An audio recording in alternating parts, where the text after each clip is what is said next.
And welcome everyone to Sports Shorts Daily. Ronnie Rance alongside Tommy Krysan here on Sports Shorts presented by LeBear's Casino. TK joining us from Court Street Cafe in downtown Port Allen. I'm coming to you from the Louisiana Sports Hall of Fame studios, and we're presented by LeBear's Casino. Barstool Sportsbook and the new Barstool Sportsbook. It's still new. It's only less than a year old, and they've remodeled it a couple times. It's fantastic.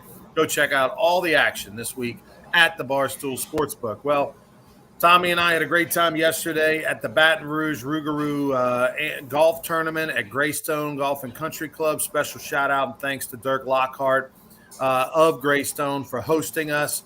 Dirk, a big supporter of the Louisiana Sports Hall of Fame and the Baton Rouge Rougarou. We appreciate him very, very much. And everybody had a great time. I mean, the weather was great. That's what it's all about. If you got good weather, 80% of your golf tournament is taken care of just with the weather. It was great to see all of our sponsors out there, particularly Metropolitan Health Group. Relief Windows was out there. We had Gordon McKernan and his team. We had Raising Cane's team, many, many, many more, Buffalo Wild Wings, et cetera. We appreciate everybody who came out for that, including Century Rehab and everything. So, May 30th, put it on your calendar. That's our next Rougarou event. May 30th, opening night at Pete Goolsbee. We'll tell you plenty more about it this month. Get your season tickets at brrougarou.com, the greatest deal in sports. All right, so this weekend, LSU Baseball sweeps for the second week in a row. They take care of Alabama. They didn't win any style points, but they beat a pesky Alabama team, the second best hitting team in the league statistically going into the weekend. And they proved that they were, Tommy. They were a hard out. They did not stop. They kept coming back. They swung it really well. Just LSU is special offensively, and they were able to outlast them. We'll talk about that. We'll talk about the NFL draft. Tommy will give you some thoughts on the Saints selections. They had a lot of them. And whatever else is going on in the world of sports. Tonight, NBA playoffs. I am pumped and excited. I'm not normally excited about NBA playoffs, but Golden State, Los Angeles Lakers has me fired up. You've got the Lakers playing inspired basketball, their best basketballs, of the year. And then you've got Golden State, who's never lost a Western Conference series under Steve Kerr. So looking forward to that in the playoffs. I'm talking about. And they're playing fantastic. Steph Curry came off of arguably one of the greatest playoff performances of all time, not just for him, but of all time. All right, TK, we're still not 100% healthy, right? And so that's why you didn't play golf yesterday? Yeah, well, that's part of it. And I wanted to let somebody else win the putting contest, but I'll win that next year. Okay. But no, hey, I just hope that weather shows up starting Tuesday, May 30th. For Rougarou games, because we had more than a few raindrops last summer, as we know. So let's hope that that's a sign of things to come. But it was great to see everybody out there. A lot of great pictures are on social media. Go check it out. Great picture of Rooster and I, by the way. Your photographer did a really. It's tough to make Rooster and I look good, but she did. But no, it was tremendous to see everybody, to support all the great sponsors, the Greystone Golf and Country Club. I mean, it was a fun day, no question about it. And now it's May. It's the month that the Rougarou start playing. So we're fired up about that. Yeah, special thanks to Mike Tremonti and his gang, who also a great sponsor of Sports Shorts Daily. All right, let's talk about LSU baseball over the weekend, Tommy. They're still number one in the country in all the polls. I felt like it probably took a sweep for them to stay number one. But, the reality is that outside of Wake Forest, who's number two in the country, everybody else is – shown some deficiencies at times or lost series or even been swept.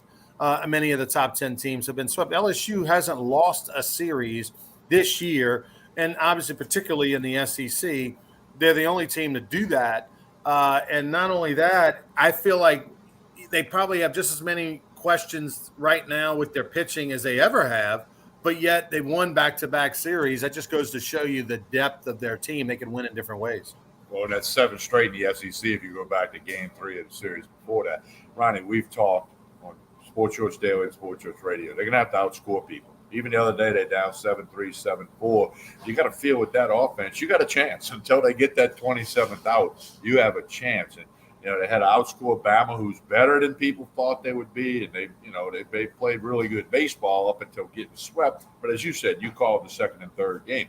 They're a good team, and what I think this means in the big picture, we get to the postseason, there's going to be a lot of SEC teams who've been beating up on each other in regionals all over this country, and then a lot of them in super regionals, and we could end up with 3, 4, or 5 teams in Omaha from the SEC. That's how good they are. Wake Forest is great. They got that, what's his name, Rhett Parker or something, that big right-handed pitcher.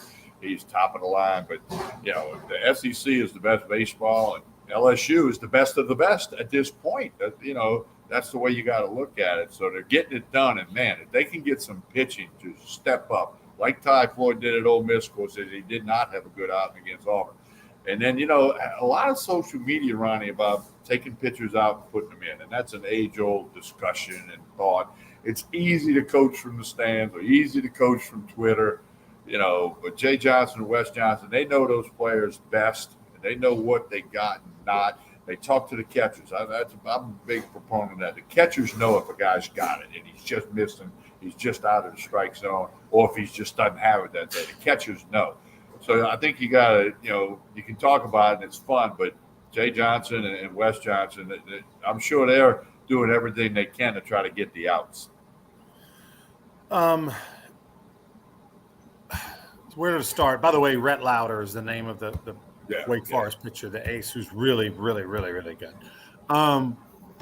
And even though we think the SEC schedule is the toughest, and it is that 30-team gauntlet no one has to compete with in the country, Wake Forest has actually had a pretty decent non-conference schedule, so that's why they're a solid number 2 at this point. But anyway, as far as LSU taking in and out of pitchers, listen, Wes Johnson over the weekend against Alabama clearly had a plan, Tommy.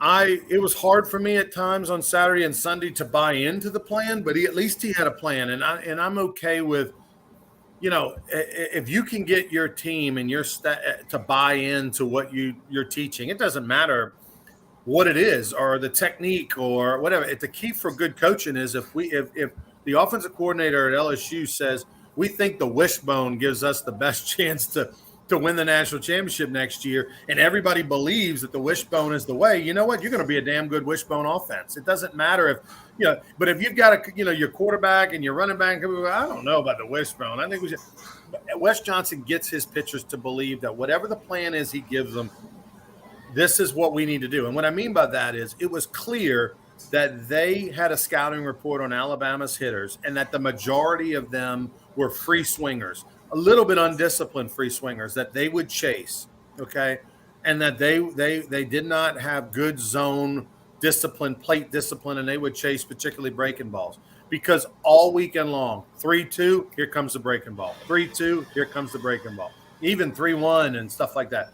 They pitched backwards all weekend long in obvious counts, and at times when I thought, just throw a fastball in there, let's minimize the pitch count, let's we've got a lead or whatever the scenario is. And they would throw it, and 80% of the time, Alabama would swing. Now, 20% they didn't, and LSU would walk them.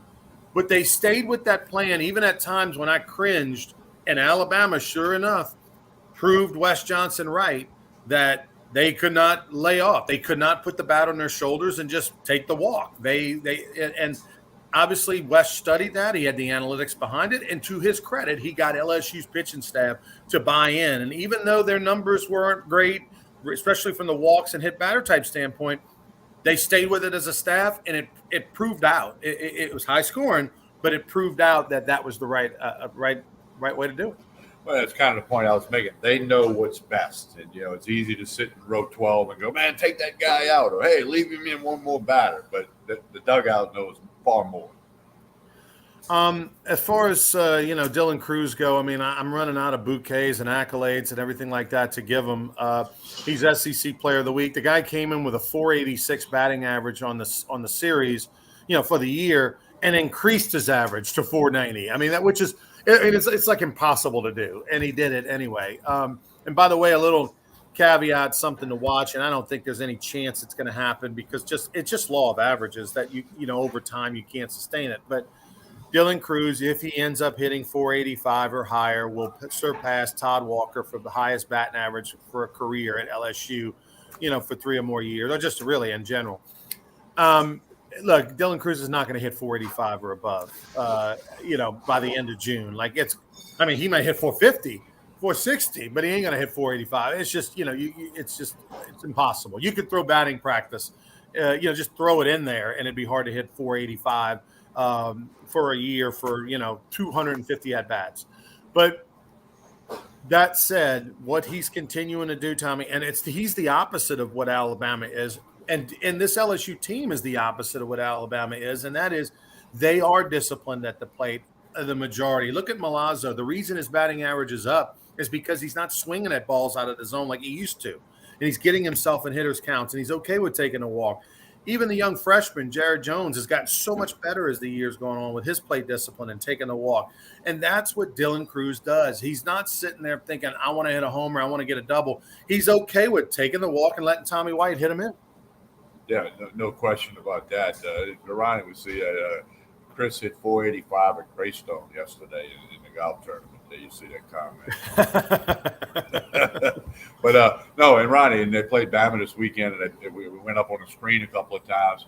In '83, year after I was done, Dave Magadan hit 525, I think it was, for Alabama, and led them to Omaha actually in '83. But what Cruz is doing is mind-boggling. Third time now, he's the SEC Player of the Week. By the way, shout out Chris B. He was the MVP yesterday at the Rougarou golf tournament. Those that were there know what I'm talking about. And also, Chris B. is a great supporter of the Rougarou and a guy who's a giant Alex Bregman fan. All right, so look, this LSU offense, to me, and man, as much as I am concerned about LSU's pitching staff outside of a guy named Paul Skeens, I think everybody else is sort of a, grip, throw it and grip grip the ledge kind of guys. I look around and there is no perfect team, in the country. You think, okay, well, LSU's got its deficiencies and I'm going to be nervous down the stretch, and they may not have the greatest pitching that we thought. I mean, obviously the loss of Edwards and Shores and Ackenhausen is not the same as he was before the injury. And, Floyd is, he goes into the ninth. He can't get to the fifth, the next week. Little is hot and cold. All that makes me nervous. But then you look around and you think, well, isn't everybody making you nervous? I mean, even the Vanderbilts of the world and all got swept. Vandy got swept 2 weeks ago, against Tennessee. So even the next best options, the Vanderbilts of the world, the Arkansas of the world, they're not perfect either. So it's probably going to be a very entertaining postseason for college baseball fans, because as good as LSU is, they can be beaten. They when Skeens doesn't pitch, if you can score 9 runs, you might get them 9-8. But you're going to have to score 9. That's the thing. Yeah, the 2-1, 3-2 stuff, that's out the window unless Skeens is on the mound, and of course that would be the other team's ace in most cases. So. Yeah, I think it's going to be a fun postseason from once the SEC tournament in Hoover, and then, of course, regional, super regional Omaha. It's going to be a fun ride, kind of like March Madness was with all the stories of San Diego State and, Florida, Atlanta. I mean, baseball is going to be the same way, but the SEC is going to be the cream of the crop. Let's talk a little NFL draft for a minute, since it wrapped up since our last Sports Shorts Daily a week ago. The New Orleans Saints, I'm seeing grades anywhere from a B+ to a B-. Nothing's bad, but nothing's great. Now that all the picks are in, the full body of work, what's your reaction? Well, they addressed some positions of need. The defensive line, everybody said that was it, and that's the direction they went. They got a running back who's, supposedly got a lot of upside, a big kid. Kamara might be out first bunch of games. And, then they had a bunch of late picks. Hopefully a guy or two can make the roster or make the practice squad. But once again, Mickey Loomis, they work it out. They get it done. They bounce around, trading a little bit here and there. Most trades ever in the history of the NFL draft, league-wide, occurred this year. And, of course, the Saints have always been in that number. So, on paper, I'm like you. I've seen B+, all this stuff. But the truth will be told come the season. the key being the NFC South, the weakest division in the NFL, it's there for the picking. So a couple of these late picks maybe end up doing something. Saints can be right in the mix, and Derek Carr. I mean, there's going to be a lot of excitement about the Saints. But overall, I think it's a very good draft on paper. We'll see how good as time plays out. Yeah. The more we get to know about Breezy, the first pick for the Saints, the defensive lineman out of Clemson, and about his story with his. He's got some motivation, right? His sister passed away, due to cancer. And, he had some great moments at Clemson, but had some injuries he had to overcome. It's a gamble which the New Orleans Saints could look like a genius. They could look like Bill Belichick, who's done that kind of thing many times in the past. But it's a risk. And, Caesars is a sponsor, That's funny. And maybe it's rubbed off on Mickey Loomis and the Saints because they gambled on a few picks. And look, they could roll, at the craps table for a half hour, or they could roll snake eyes next year. I'm a little nervous as a fan because I feel like the Saints still have enough weapons, and they're the favorite as of right now. Speaking of gambling, they're the favorite in Vegas. They're plus 120 to win their division. And even after the draft, they're still the favorite. So the division's down. They have a chance with a veteran quarterback and some good weapons, and Michael Thomas wanting to play now. But they might have a couple of picks that should be playing. Those first three picks for the Saints need to get on the field and be guys this year. And there's a chance they won't. But there's also a chance that halfway through the year you're going, well, Saints are geniuses. So that makes it interesting. Speaking of gambling, Tom, did you see the story that came out of Ohio where the state of Ohio suspended gambling on Alabama baseball after suspicious activity in the Friday night Alabama LSU game? Now, there's been no issues. There's been no conversation as to what that is. We don't know right now what they saw in Ohio. My guess is it was some bets or things that came in super heavy, super weird. In Vegas and Ohio, there must have been some chatter, something had happened between the Ohio sports books and the state of Ohio and Vegas that red flagged it. Now, if you look at the game on Friday, Alabama was up, and LSU came back and won it. No, I'm sorry. LSU was up. I mean, we go the other way around. LSU had an 8-1 lead and then wound up hanging on 8-6.